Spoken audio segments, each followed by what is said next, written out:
नमस्कार, मी आशुतोष पाटील आणि संपूर्ण राज्याचं लक्ष ज्या सत्तांतराकडे लागलं होतं, जे सत्तानाट्य 15 दिवस संपूर्ण राज्याने अनुभवलं, त्या सत्तानाट्यातले एक साक्षीदार मुख्यमंत्री एकनाथ शिंदे यांचे विश्वासू सहकारी ओळखले जाणारे औरंगाबादचे नव्हे, संभाजीनगरचे लोकप्रिय आमदार संजय भाऊ शिरसाट आज आपल्यासोबत न्यूज 18 लोकमतमध्ये आलेले आहेत. झालं संभाजीनगर, झालं. पहिली प्रतिक्रिया. खऱ्या अर्थानं शिवसेना प्रमुखाचं स्वप्न आज साकार झालेलं आहे. जेव्हा शिवसेना प्रमुख संभाजीनगरला पहिल्यांदा आले त्यावेळेला आम्ही खडकी म्हणायचो आणि त्यांना जेव्हा आम्ही हा सर्व इतिहास सांगितला, आमच्यावर झालेले अत्याचार सांगितले आणि मग सर्व इतिहास त्याच्याबरोबर मग संभाजी महाराजांचा इतिहाससुद्धा आमच्या संभाजीनगरमध्ये लिहिला गेला आहे. मग शिवसेना प्रमुखांनी सांस्कृतिक मंडळावर केलेली घोषणा आता संभाजीनगर आठवते अजून ती. मी त्या सभेचं सूत्रसंचालन मी केलेलं आहे. शिवसेना प्रमुखांची जी पहिली एंट्री मराठवाड्यात झाली त्या सभेचं सूत्रसंचालन करणारा मी हो. काही माहीत नव्हतं, काही जाणीव नव्हती का काय होईल कसं आहे, परंतु शिवसेना प्रमुखाला पाहायची इच्छा आणि त्या सभेचं सूत्रसंचालन मी 22-23 वर्षाचा असेल तेव्हा ते केलेलं आहे.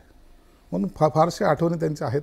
ते स्वप्न आज तुमच्या मुख्यमंत्र्यांनी, लाडक्या मुख्यमंत्र्यांनी एकनाथ शिंदेनी केलं साकार. एकदम साकार केलं चांगल्या प्रकारे. आणि त्यात एक आणखीन ॲड केलं, छत्रपती संभाजी महाराज, संभाजीनगर, छत्रपती संभाजीनगर. आपण आपल्या मूळ मुद्द्याकडे येऊया. संपूर्ण हे सत्तानाट्य काय घडलं त्यावेळेस सगळ्यांना, अख्ख्या महाराष्ट्राला जाणून घ्यायची इच्छा आहे. तुम्ही कधी गेलात, कसं ठरलं, काय ठरलं, जरा सांगा ना. हे बघा, हे सत्तांतर जे झालेलं आहे की काही लोकांना वाटतं की हा ताबडतोब फोनोफानी केल्यानंतर ताबडतोब सत्तांतर झालं, असं काही झालेलं नाही. या मागेची जी पार्श्वभूमी ती जवळपास 2 वर्षाचा कालखंड आहे. एक तर मुळात आम्ही युतीमध्ये निवडून आलो. आम्हाला असं वाटत होतं की नाही, आपण युतीमध्ये आला तर युतीचं सरकार येणार आणि त्याचा बेनिफिट असा होणार होता की आपल्याला जे काही 50% जी सत्ता मिळणार होती त्याचा खऱ्या अर्थानं बेनिफिट घेऊन आपण महाराष्ट्रात पोहोचू शकत होतो. पदं कुणाला मिळतील, कोण जाणार, हा विषय नव्हता. एक खरं सांगाल, असं ठरलं होतं का हो की शिवसेनेला पहिल्यांदा मुख्यमंत्रीपद मिळणार असं? आता ते उद्धव साहेबांनी त्यांच्या बंगल्यामध्ये, मातोश्रीमध्ये जे काही केलं त्याचे साक्षीदार तर आम्ही नाहीच आहेत, म्हणून त्याच्यावर भाष्यसुद्धा आम्ही. पण एकनाथ शिंदेचं नाव होतं, एकनाथ शिंदे साहेबांचं नाव होतं. तुम्हाला काय माहिती होती? कसं असतं, आता एखाद्याचं कोणी मंत्री बनणार असेल, मुख्यमंत्री बनणार असेल तर पोलीस यंत्रणा जी असते त्यांना सतर्क राहायला सांगतात. रेकी होते, कुठे राहतात, काय राहतात, बंदोबस्त लावायचा असतो. आणि मुळात उद्धव साहेबांनी स्वतः सांगितलं होतं, अरे तुलाच व्हायचं आहे ना. आणि म्हणून ती जी काही प्लॅनिंग होती, मग काही लोक जे काही कमी जास्त पडले नाही पाहिजेत म्हणून त्या लोकांना आणणं, त्या लोकांना जमाजमा करणं, पार चार्टर प्लेनपासून तर त्या आमदाराला आणण्यापर्यंत सर्व जबाबदारी त्यांच्यावर होती. तरी ते ऐन वेळेला काय घडलं तेव्हा तुम्हाला काय वाटलं? वाटलं नाही, चला उद्धव साहेब मुख्यमंत्री होत आहेत, आनंद आहे. चला एकनाथ शिंदे साहेब नाहीत मुख्यमंत्री, उद्धव साहेब होत आहेत, आपल्या कुटुंबातलंच कोणीतरी होतं आहे ना. उद्धव साहेब झाले म्हणून आम्हाला दुःख वाटायचं काहीच कारण नव्हतं, सगळं आनंदी होतो आम्ही. परंतु त्याच्यानंतरच्या ज्या काही घटना घडत गेल्या, काय झालं 2.5 वर्षात, कुठे ठिणगी कुठे पडली? मुळात तुम्हाला सांगू की उद्धव साहेबांना प्रशासकीय अनुभव नाही हे स्वतः ते कबूल करतात. आणि मग त्यांनी सांगितलं की होय, मला प्रशासनाचा अनुभव नाही. आणि हा नाही हे शब्द त्यांच्या तोंडातून निघले आणि काही मग त्या अधिकाऱ्यांनी किंवा राजकारणी लोकांनी त्याला कॅच केलं. मग साहेब ते असं केलं तर असं होईल, तसं केलं तर तसं होईल, आणि ते कन्फ्युजनमध्ये मला वाटतं जास्त काळ राहिलेत. नुकसान झालं राज्याचं. राज्याचं तर निश्चितच थोडं लॉस तर झालेलंच आहे, नुकसान झालंच आहे. पण हे तुम्ही हा जो सगळा उठाव केला, बंड म्हणणार नाही, पण हा उठाव व्हायला 2.5 वर्ष का लागली हो? रोज मधला कालखंड तुम्ही जर पाहिला तर काही काळ हा करोनाचा होता. आपणच एकमेकाला भेटत नव्हतो ना, तर त्या काळामध्ये बोलता येत नव्हतं. पण शिंदेसाहेब तर भेटत होते की? शिंदेसाहेब भेटत होते, 1-2 माणसं भेटली याचा अर्थ सर्व भेटले असं नाही होत. शिंदेसाहेबांनी 4-5 वेळा प्रयत्न केला हे सर्वांना माहिती, उद्धव साहेबांनाही माहिती. परंतु सर्वांच्या भावना, आम्ही तर दरवेळेला जेव्हा केव्हा मी जायचो, एखाद्या आता या 2.5 वर्षाच्या याच्यामध्ये कालावधीमध्ये आम्ही 3-4 वेळा गेलो असेल. कुठे? वर्षावर गेलो. आणि जेवायचा कधी कार्यक्रम ठेवला, कधी भेटायचा कार्यक्रम ठेवला. निवडक सर्व म्हणजे आम्ही आमदारच, सर्व आमदार. त्यावेळेला आम्ही सांगायचो, साहेब त्यांनी असं केलं, तो असं करतो बरं का, त्यांनी आपल्याकडं असा अन्याय करतो. हो रे बाबा, तर आघाडीचं सरकार आहे, थोडं सहन करावं लागतं. त्या सहनशीलतेच्या एकदम मर्यादा संपल्या होत्या सर्व. आता नको, कारण की आम्ही पाहायचो ना आमच्या डोळ्यांनी. म्हणून तुम्ही शेवटी मग तो विधान परिषद निवडणुकीचा दिवस निवडलात. काय झालं? नाही, ते तोच दिवस तेव्हा तसा नाही निवडला आम्ही. हे सगळ्या गोष्टी आता आम्हाला सांगायचं कुणाला? हे बघा, आमचे जे काही मुख्यमंत्री होते, जवळपास 12-13 मंत्री होते आमचे. त्यापैकी 4-5 हे अपक्ष होते, 4 अपक्ष होते. राहिले 8-9 मधले 3-4 जर तुम्ही मंत्री पाहिले तर त्यांचा सुद्धा ते स्वतःलाच उद्धव साहेब समजत होते, तेही मायनस करा. नावं सांगाल? आता सुभाष देसाई असतील, अनिल परब असतील, हे सगळे मुख्यमंत्रीच होते नाही. म्हणून यांना भेटायचा काही प्रश्न नाही. आदित्य साहेबांचं ठीक आहे, आदित्य साहेब होते ते, म्हणून यांना भेटायचा प्रश्न. राहिला 6 पैकी 3 लोक जे असे होते ते आपले मतदारसंघ असतील किंवा महाराष्ट्राचे दौरे, मग इथं भेटायचं कुणाला? तर एकनाथ शिंदे. का तुमचे खैरे होते की? खैरे काय आहेत? खैरे काय सांगणार, बिचाराची त्यांची स्वतःचीच अडचण झालेली. त्यांना आता मला माझी खासदारकी कशी तरी मिळाली पाहिजे व त्याचं तेवढं त्यांचं ध्येय आहे. आणि म्हणून त्यांच्याकडे सांगून काय करणार? त्यांचं सुद्धा ऐकलं पाहिजे ना. ते शिवसेना नेते होते, त्यांना सुद्धा मातोश्रीला प्रत्येक बैठकीला बोलवत नव्हते, हे ते मान्य करतील. परंतु आता नाही बोलणार ते. आता थोडासा त्यांना जोर बैठका काढायला लागले ते, म्हणून ते आता त्या विषयावर नाही बोलणार. आणि म्हणून आम्ही शिंदे साहेबाकडे जायचो. मग शिंदे साहेब काय करायचे? आमच्या अडचणी समजून घ्यायचे. मग नगरविकासमधून काही निधी द्यायचा प्रयत्न करायचे. तुम्हाला भरपूर निधी मिळाला? मला भेटला. त्यामुळे हे सगळं जेव्हा तुमचा उठाव होता तेव्हा तुम्ही भूमिका, फार महत्त्वाची भूमिका होती तुमची. तुमच्या सगळ्या आजूबाजूच्या मित्रांना घेऊन जाण्याचं काम तुमच्याकडे होतं. नाही, मी काय केलं, आपल्याला काय मिळतंय हे पहिलं पाहिलं. माझ्या मतदारसंघामध्ये जर मी काम केलं नाही, माझी ओळख काम आहे, माझा चेहरा नाही आहे, ती ओळख होती माझी. आणि जेव्हा माझी ती ओळख आहे तर मला काम करणं गरजेचं आहे. 3 वेळा मला एखाद्याला निवडून देणं सर्वसामान्य. गेलात कसे बाहेर? महाराष्ट्राच्या बाहेर गेलात कसे? नाही, ते विधान परिषद त्या दिवसाची निवडणूक, ती तुम्हाला सर्वांना माहिती आहे. अहो, आमदार आहे ते, एखाद्यावर अविश्वास कसा दाखवू शकता? बरं ठीक आहे, आम्हाला गेटपर्यंत घेऊन गेले, आतमध्ये आम्ही दुसऱ्याला मतदान केलं असतं तर काय केलं असतं? तुमच्यावर वॉच ठेवला. ते तर गुप्त मतदान होतं ना, विधान परिषदेचं मतदान. तुमच्या पाठी कोण लावलं होतं? नाही, प्रत्येकाला विधान परिषदचा एक आमदार हा घेऊन जायचं. मग तिथं मोबाईल वगैरे जमा केलं, टोकन घेतलं की मग लाईनीने आतमध्ये जायचं. बाहेर जसंही आलो म्हणजे असं. त्या दिवशी बाहेर पडायचं ठरलं होतं तुमचं? ठरलं नव्हतं. त्या दिवशीपर्यंत ठरलं नव्हतं? नाही, अनिश्चित होतं. तरी एवढे एका फटक्यात 12-15 जण तुम्ही गेलात. काय झालं की एका वेळेला सगळं आमदार जे होते ते विधान भवनात होते. आणि हा जो मान अपमान घेऊन जाणं हा कळस झाला होता. शिंदे साहेब जशी बाहेर बसवणं, आतमध्ये CM बसलेले आहेत, अनिल देसाई आहे, अनिल परब आहे. मग त्यांच्याशी आम्हाला वाटलं मुख्यमंत्र्यांनी बोलवलं, काहीतरी आपल्याला सांगतील किंवा आपल्याशी 1 मिनिट चर्चा करायला त्यांनी दिलेला वेळ असेल. तर आतमध्ये गेलं तर अनिल परबने कागद द्यायचा, हां करायचं मतदान. अरे आमदार आहोत आम्ही, 10 वर्ष नगरसेवक, 15 वर्ष आमदार राहिलेले आहेत, कोणी 5-5, 6-6 टर्म राहिलेले आहेत. त्यांना तो कागद द्यायचा, हां करून दाखवा. शिंदे गटातल्या लोकांवर अविश्वास ठेवला का? नाही, सगळ्यांसाठी केला. आता शिंदे गटाचे म्हणजे काय, आता आम्ही 40 झालोच ना, म्हणजे उरलेले 10-15 ते तर सगळे मॅनेजमेंटचे सगळे टॉपर होते. ते तर टॉपर होते. मग 2:30-3 वाजेपर्यंत अपमान सहन नाही झाला? तो पाहत होतो आम्ही. आणि मग नंतर बसवलं आम्हाला एका ठिकाणी, तिथं साया करायला लावल्या. अरे चाललंय काय, काही कळायला मार्ग नाही. जो गटनेता आहे, जबाबदारी कोणाकडे असते? वर्गाची, मॉनिटरकडे. अरे मॉनिटर बाहेर आणि बाकीचे आतमध्ये. ते आम्हाला हां करा 1, 2, 3 बरोबर आहे का, हां ठीक आहे, असंच करायचं. मग तसंच करायचं. आता त्यांना एवढंही कळत नाही की आतमध्ये गेल्यानंतर एवढं एकत्र कसे 12-15 लोकांना ठरलं नाही. मग नंतर शिंदे साहेबाला काय त्या दिवशी काय, मलाही कल्पना नाही की शिंदे साहेबाला काय माहीत झालं, मला माहीत नाही. शिंदे साहेबांनी फोन केला, शिरसाट कुठे आहेस? म्हणजे साहेब हाऊसमधून आत्ता निघाले विधान भवनातून, चल ठाण्याला. असं त्यांनी सगळ्यांना फोन केले आणि मग सगळे आपापल्या पद्धतीने ठाण्याला गेले. मी ठाण्याला गेलो. सिक्युरिटी होतीच ना? सिक्युरिटी काहीच नव्हती. साहेबांची होती? नाही, कोणाचीच नाही. सिक्युरिटी शिवाय निघालात? सिक्युरिटी शिवाय निघालेलो आहे. मग सगळे मंत्री, आमदार सगळ्यांच्या सिक्युरिटी गेल्या कुठे? त्यांना काय काही जे मंत्री जे होते ना त्या मंत्र्यांनी त्यांच्या गाड्या घेतल्या. शिंदे साहेबांनी बोलवले, त्या सगळ्या गाड्या घेऊन कदाचित ते ठाण्यापर्यंत गेले असावे, पण नंतर पोलीसवाला कोणाच्याही बरोबर नव्हता. मग ठाण्यापर्यंत तुम्ही गेले? ठाण्यापर्यंत गेलो, नरिमन पॉईंटवरून ठाण्यापर्यंत गेले.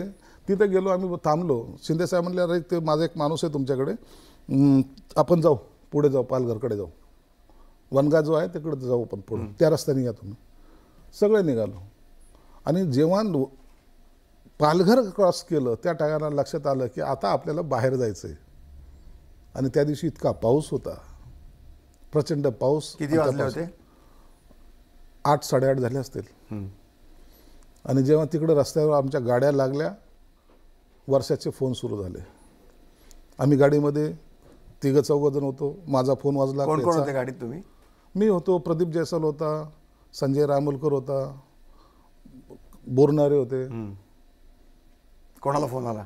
सगळ्याला आम्हाला एक फोन लागायला सुरुवात झाली होती. उद्धवजींनीच फोन केला? हां, उद्धवजींनीच. कुठं आहेस? म्हणजे मी ठाण्याच्या पुढं आहे, वर्षावर ये. मलाही काही कळालं नाही. साहेब म्हणलं बाहेर आहे, लांब आहे, मला यार उशीर होईल. तर उशीर आहे. परंतु जसं पुढं गेलं तर ती मुवमेंट लक्षात आली. मग चलो आगे. मग लक्षात आलं की आज शिंदे साहेबांनी निर्णय घेतलेला आहे, आपल्याला पुढं जायचं आहे, म्हणजे कदाचित आता पुढेच जायचं आहे. आणि आम्ही पुढं सरकत गेलो. महाराष्ट्रात राहून का नाही तुम्ही केलं? महाराष्ट्राच्या बाहेर का गेलात? काय, सत्तेमध्ये असताना सत्तेची ताकद वापरता ज्याला येते ना तो काही करू शकतो. काय झालं असतं?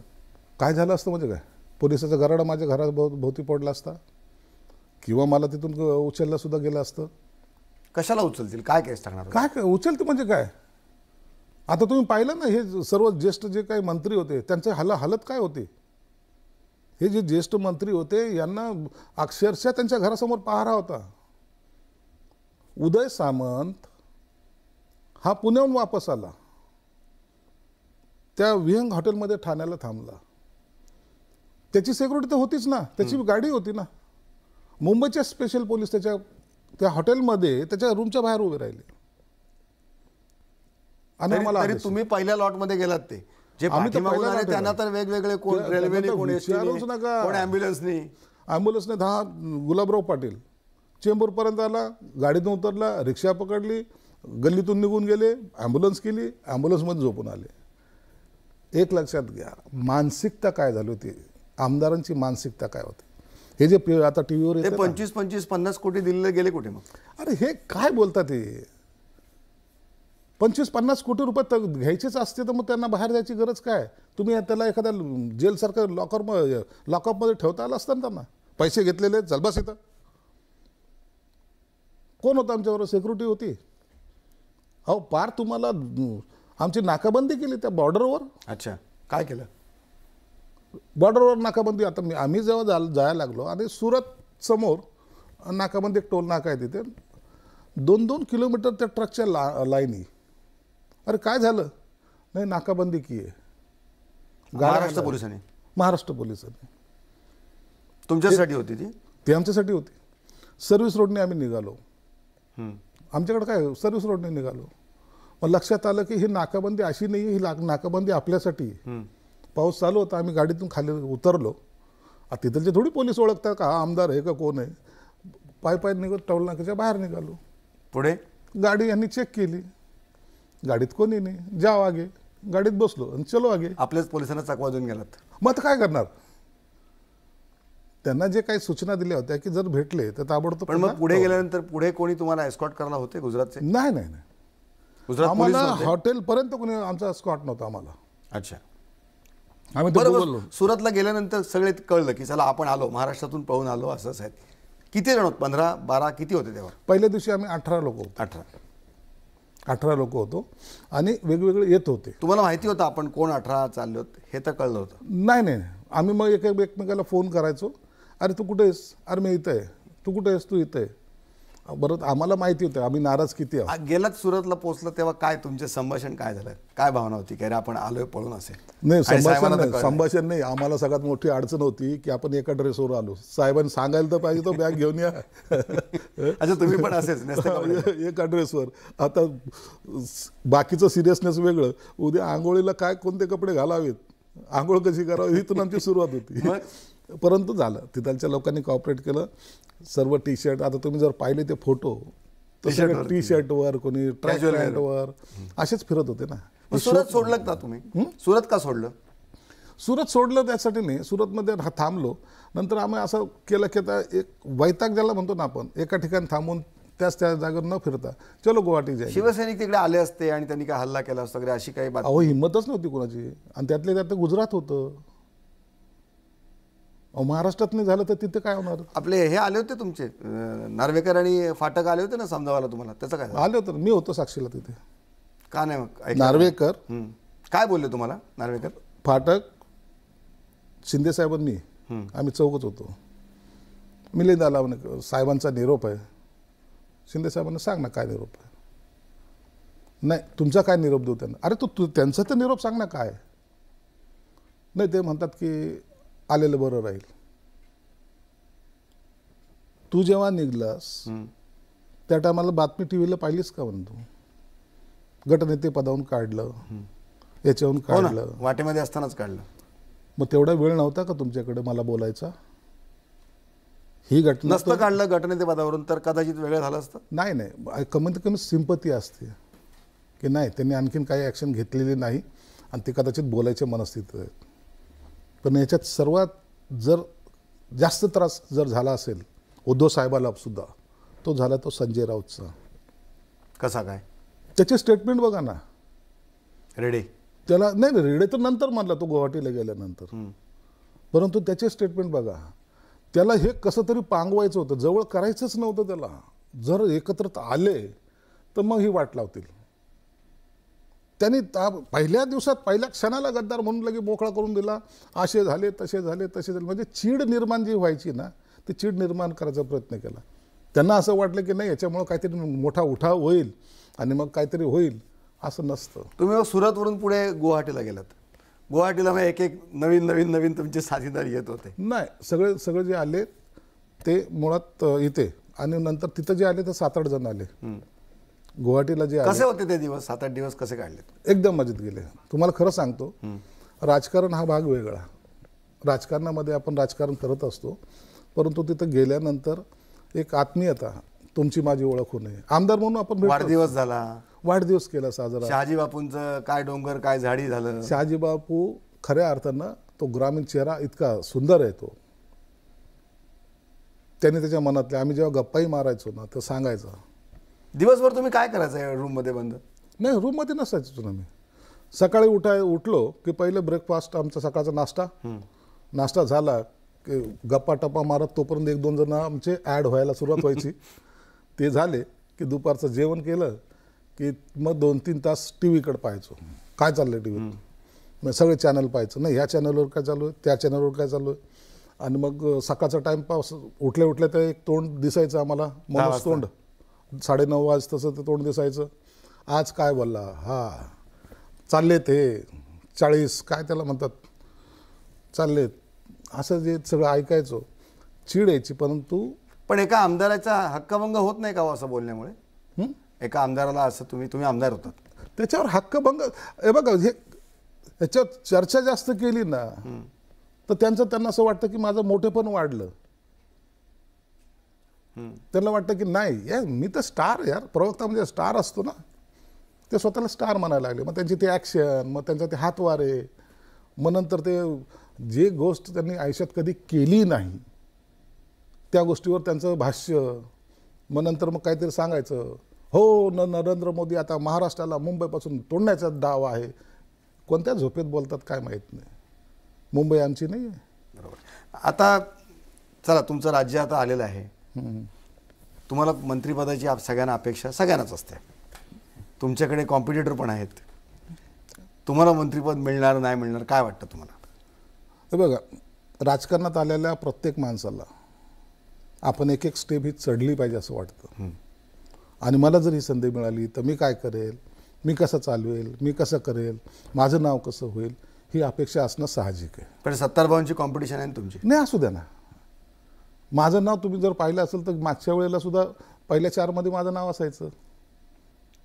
येतं ना. नाही मिळालं मंत्रिपद तर मग काय त्याच्यात काय एवढी नाराजगी नाही. हे बघा आपण जेव्हा झोकून देतो ना प्रत्येकाला, तर मला वाटतं मला मंत्रिपद मिळालं पाहिजे, बाकीच्याला नाही वाटत. आज आम्ही 50 लोक आहोत, प्रत्येकाची अपेक्षा आहे ना. सगळेजण सांगतात की शिवसेनेतून जो बंड करून गेला तो पुन्हा निवडून येत नाहीत, आमदारकी जाते, हरणार तुम्ही असं सांगतात. आता यांनी हे वाक्य बंद केलं पाहिजे. एक काळ असा होता की काँग्रेसचं तिकीट घेतलं म्हणजे तो आमदार खासदार झाला. आता लोक काँग्रेसचं तिकीट घेत नाही का? तुम्हाला खात्री आहे की आता पुन्हा निवडणुका आल्या, तुम्हाला काही धोका नाही? नाही, ते काही धोका नाही. शिंदे साहेबांनी तुम्हाला शब्द दिलाय, पण शेवटी ग्राउंड रियालिटी तुम्हाला माहिती आहे. मला ग्राउंडला काम करावंच लागेल. काही मतदार असा असतो ना जो पक्षासाठी असतो, जो धनुष्यबाणासाठी असतो, माणूस बघून नाही, तो पक्ष बघून देतो ना. मग हे बघा, मताची विभागणी कशी होते.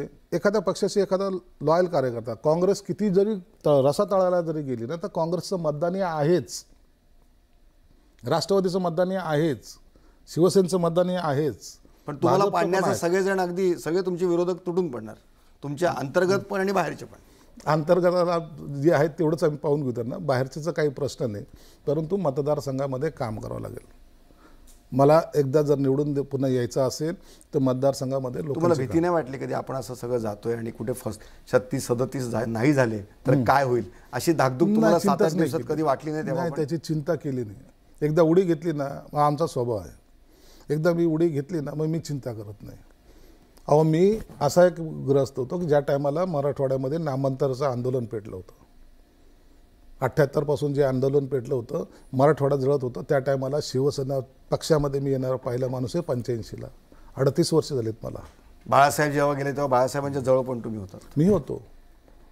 शिवसेना प्रमुखाचं प्रेम तुम्हाला सांगू शकत नाही. म्हणून आम्ही कधीही शिवसेना प्रमुख हे आमचं दैवत आहे आम्ही मानतो. आमचे ते नसते तर माझ्यासारखा सर्वसामान्य आला असतं का? तुम्ही सगळे आमदार बघा, एक लाईनीने बघा, यांना कुठेही राजकीय वारसा नाही आहे. हे शिवसेना प्रमुखाच्या आशीर्वादामुळं आणि स्वतःची मेहनत निश्चित त्याच्यात आहे, त्यांच्या मेहनतीवर आलेले आहेत. म्हणून ते कोणीच शिवसेना प्रमुखांना विसरू शकत नाही. आता तुम्ही नारायण राणेला पाहिलं, ते कधी आदराने बोलतात, माननीय शिवसेना प्रमुख, आदरणीय शिवसेना प्रमुख बाळासाहेब ठाकरे या व्यक्तिमत्वाभोवती गुंफलेले सगळे सगळे आम्ही सर्वजण आहोत आणि तुम्ही सगळे त्याच विचारांनी आहात आणि त्यांचं हिंदुत्व तुम्हाला पुढे द्यायचं असं तुम्ही सगळे सांगताय. संजयजी, धन्यवाद. तुम्ही न्यूज 18 लोकमतच्या स्टुडिओतून एक मनमोकळा संवाद साधलात. हे होते संजय भाऊ. आता मंत्रिपदाची अपेक्षा सगळ्यांना आहे, पण मंत्रिपद नाही मिळालं तर नाराज होणार नाही असं यांनी आपल्याच कार्यक्रमात सांगितलं.